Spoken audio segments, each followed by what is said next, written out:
Fatigue.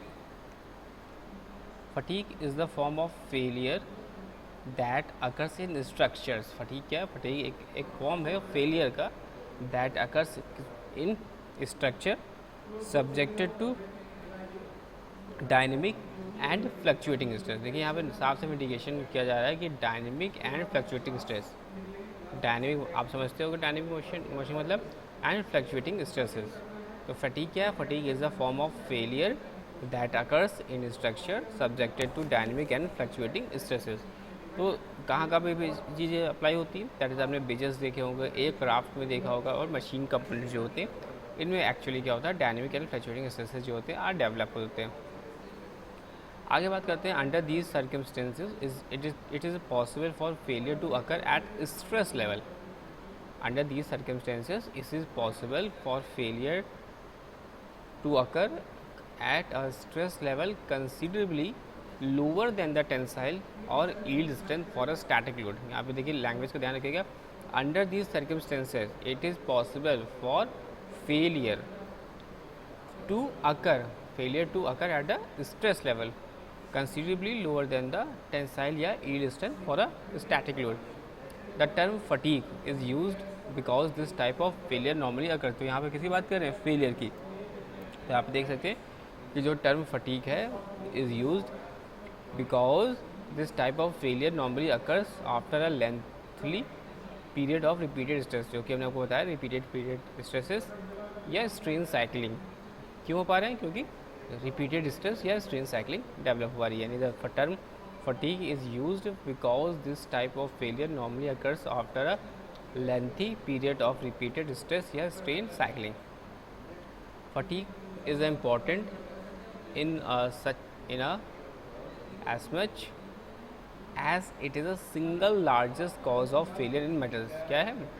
single largest cause of failure in metals estimated to compromise approximately 90% of all metallic failure. देखिए यहाँ पे देख सकते हैं 90% जो होते हैं of all metallic failure conditions में हमें ये देखने को मिलता है. Polymers और ceramics except glasses are also susceptible to this type of failure. Furthermore, fatigue is catastrophic and insidious, occurring very suddenly and without warning. ये जो होता है ये में failures obtain होता है. Fatigue failure is a brittle like in nature. कैसा होता है ये? ब्रिटल इन नेचर होता है, brittle like in nature, even in normally ductile metals, in that there is a very little if any gross plastic deformation. यहाँ पर देखिए बात की जा रही है ग्रॉस प्लास्टिक डिफॉर्मेशन की, जो कि एसोसिएटेड है किसके थ्रू? विद फेलियर के through. The process occurs by the initiations and propagations of crack. देखिए propagation guess the must, propagation of crack जो है आपका मस्ट है. एंड ऑर्डिनरली तो fracture surfaces is perpendicular to the direction of the applied tensile stress. तो this is the fatigue. Fatigue क्या है? Fatigue एक फॉर्म है फेलियर का जो कि अकर्स होती है स्ट्रक्चर सब्जेक्ट टू डायनेमिक और फ्लक्चुएटिंग स्ट्रेसेस में. जैसे एग्जाम्पल ब्रिजेस हो गया, aircraft and machine component. Under these circumstances it is possible to for failure occurs at the stress level considerably lower than the tensile या yield strength for static load. The term fatigue का हम लोग use करते हैं क्योंकि because type of failure normally occurs after a lengthy period of repeated stresses. यहाँ पे देखिए आपसे मेंशन रिपीटेड स्ट्रेस या स्ट्रेन साइक्लिंग. तो साइक्लिक स्ट्रेसेस क्या है यहाँ पे हम लोग समझने की कोशिश करते हैं कि what is the cyclic stresses. तो साइक्लिक स्ट्रेसेस का यहाँ पे अगर आप देखोगे तो आपको यहाँ पे दिखाई दे रहा है कि द अप्लाइड स्ट्रेसेस में भी एक्सियल यानी टेंशन हो सकता है या कंप्रेशन हो सकता है. फ्लेक्सुरल का मतलब हो गया यहाँ पर बेंडिंग हो सकता है, या टॉर्शनल ट्विस्ट यानी ट्विस्टिंग इन नेचर. तो यहाँ पर शाफ्ट आउट जो होता है रोटेशन होता है, दैट इज यहाँ टॉर्शनल या twisting nature. In general 3 different fluctuating stresses time modes are possible. तो फ्लक्चुएशन ये जो है वो 3 different fluctuating stresses time modes are possible, जैसे कि हम लोग फिगर में देखेंगे. और यहाँ पे देख सकते हैं दिस इज द फिगर. इसको हम लोग समझने की कोशिश करेंगे, वेरी वेरी इंपॉर्टेंट है. तो साइक्लिक स्ट्रेसेस उन्होंने ये देखा कि टेंशन, कंप्रेशन, बेंडिंग और twisting in nature. In general 3 different fluctuating stress time modes are possible. One is the represented systematically by a regular and sinusoidal time dependence, और wherein amplitude is a symmetrical about a mean zero stress level. कितना होगा? Mean zero stress level for the example of alternating form of maximum tensile stresses, that is sigma max, to a minimum compressive stress sigma minimum। देखिए यहाँ पे देख सकते हैं आप साफ साफ यहाँ मेंशन है मैक्सिमम टेंसाइल स्ट्रेस और मिनिमम कंप्रेसिव स्ट्रेस। ध्यान से देखिएगा उसको कि बात यहाँ पे की जा रही है। फॉर एग्जांपल के लिए alternating form of maximum tensile stress to a minimum compressive stress of equal magnitude, there is, this is the referred to as a reversed stress cycle, very very important, reverse stress cycle। Another term is repeated stress cycle, the maximum and minima of are symmetrical related to the zero stress level। Finally the stress level may vary randomly in amplitude and the frequency। तो इसको हम लोग कैसे समझेंगे? इसके लिए हम लोग बेसिक फॉर्मूला यूज़ करेंगे। Also indicate this the figure. यहाँ फिगर में हम लोग यहाँ पे अभी आगे देखेंगे 8.A एंड 7A और B और ये C हमारा क्या कहने की कोशिश कर रहा है। तो यहाँ पे साफ साफ मेंशन कर रहा है कि reverse cycle another type of repeated cycle is isolated, the maximum and minimum are symmetrical related to the zero stress level. Finally the stress level may vary randomly in amplitude and frequency। क्या होगा? amplitude and frequency। तो अब यहाँ पे हम देखते हैं there are indicated in these figures are the several parameters used to characterize the fluctuating stress cycle। सबसे पहले हम क्या कंसिडर करेंगे? The stress amplitude alternate about a mean stress sigma m and defined as the average of maximum and minimum stress in the cycle।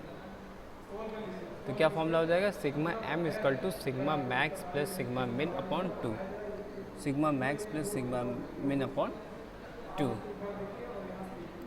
This is the formula, sigma max plus sigma min equal to upon 2। आगे देखेंगे the range of stress sigma r is the just difference between sigma max and minimum, namely sigma r को क्या represent करेंगे? Sigma max minus sigma min, that is ये क्या? Range of stresses. This is the range of stresses. आगे बात करते हैं, देखेंगे तो stress amplitude is just one of the range of stresses.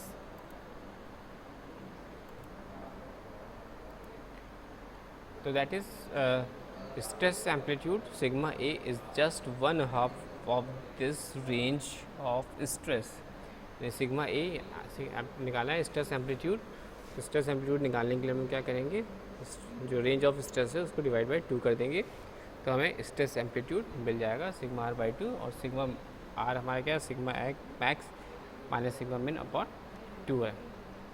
Finally the stress ratio capital R is the ratio, R is just the ratio of minimum and maximum stress amplitude. तो यहाँ पे देख सकते हैं आप capital R equal to sigma minimum upon sigma max. तो ये फॉर्मूले हो गए, sigma m equal to sigma max plus sigma min upon 2, sigma r equal to sigma max minus sigma minimum upon sigma min, sigma a यानी stress amplitude equal to sigma r by 2 equal to sigma max minus 2 upon sigma max minus minimum upon 2, and the stress ratio r is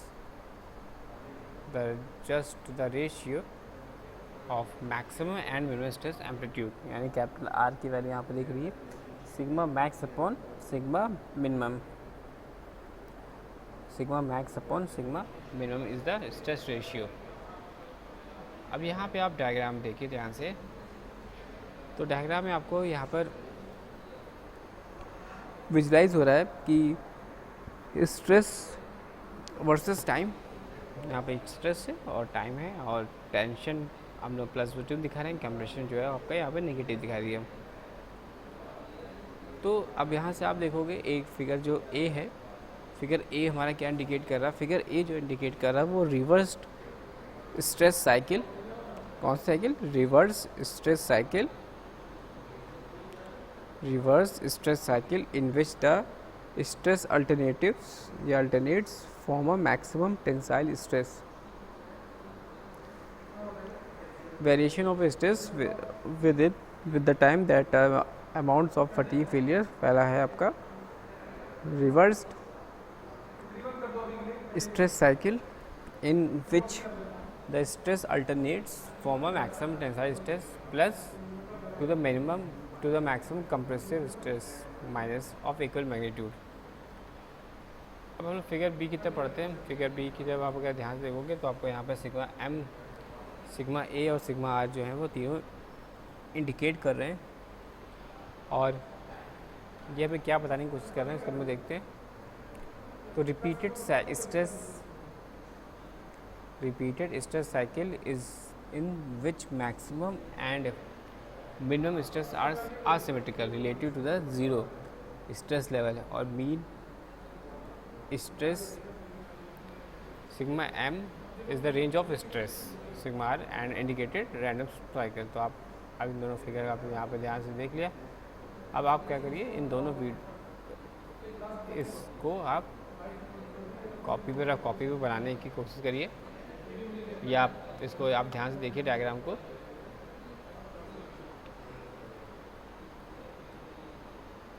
इस diagram को आप लोग ध्यान से या तो draw कर लीजिए, या अगर कॉपी पेन आपके आसपास नहीं है तो आप इसको ध्यान से देखिए डायग्राम को.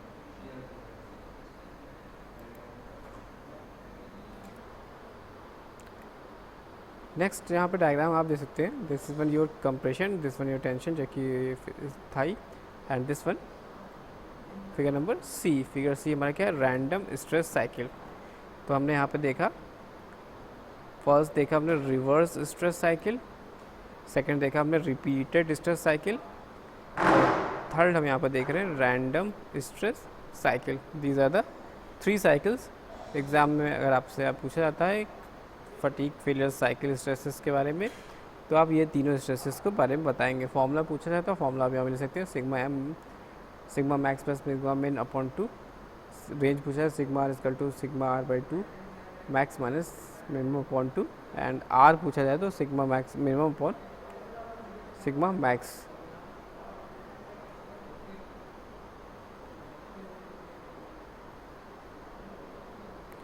और यहाँ पे आप देख सकते हो कि by the conventional tensile stresses are positive and compressive stresses are negative.